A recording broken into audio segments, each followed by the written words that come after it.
Islam sebagai rahmatan lil alamin mengatur setiap sendi kehidupan manusia. Salah satunya adab perempuan bekerja.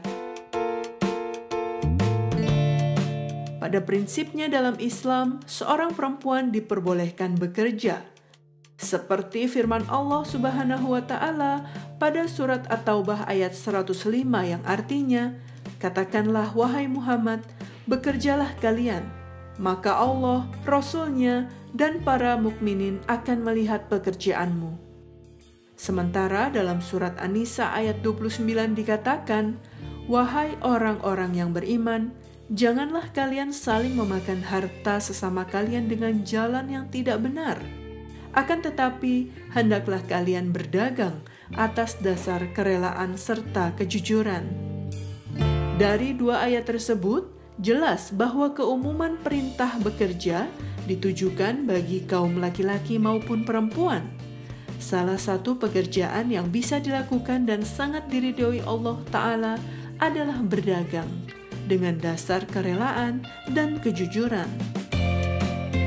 Di zaman sekarang, perempuan bekerja, istri bekerja untuk membantu ekonomi keluarga adalah hal yang biasa.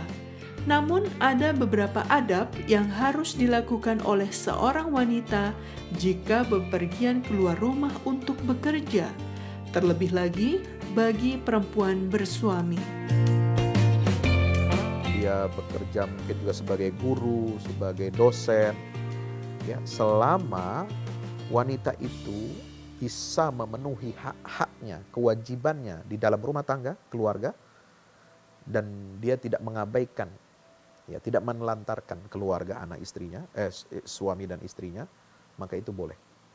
Dengan syarat, ketika dia bekerja di luar rumah, ya, dia dapat menjaga kehormatannya, ya, tidak ikhtilat, tidak bercampur dengan laki-laki perempuan, ya, kemudian dia tidak mengeluarkan kata-kata atau kalimat ucapan dengan lemah lembut, mendesah-desah.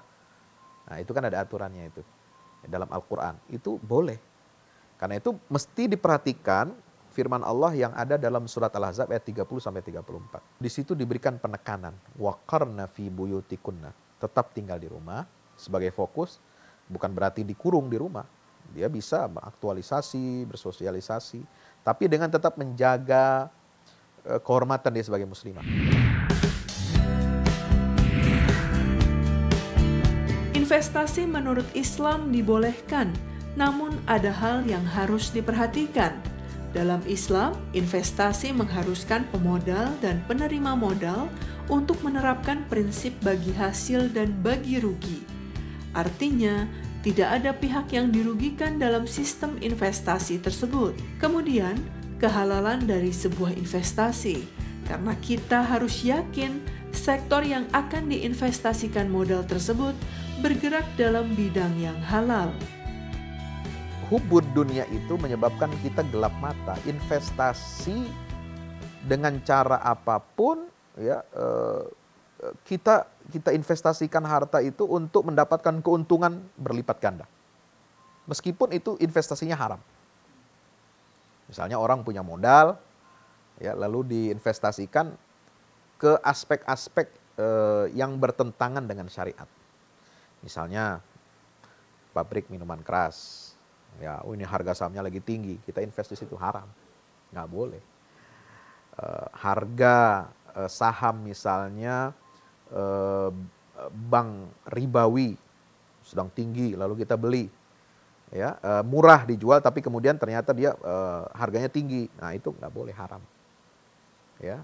Atau produk-produk makanan minuman yang haram, kita investasi di situ, haram. Nah, itu kalau kita bicara investasi murni. Adapun investasi dalam perspektif ekonomi Islam, investasi tidak saja membicarakan tentang berapa keuntungan materi yang bisa didapat melalui aktivitas investasi, tetapi ada beberapa faktor seperti aset produktif yang dimiliki akan selalu dikenakan zakat. Seperti sekarang, terdapat investasi syariah sebagai investasi yang sesuai dengan hukum Islam. Sama dengan prinsip ekonomi Islam, investasi tidak boleh mengandung unsur masyir, gharar, dan riba. Kalau investasi bodong, nah banyak juga orang gelap mata. Yang penting ada tawaran menarik, bisa keuntungannya bisa 50%, bahkan 100% gitu ya. Uang kembali dalam sekian bulan itu mustahil. Nah, investasi bodong ini kegiatan yang terlarang. Kenapa? Man ghasyana falaysa minna, kata Nabi SAW. Siapa orang yang menipu kami, ya maka dia bukan bagian dari umat kami.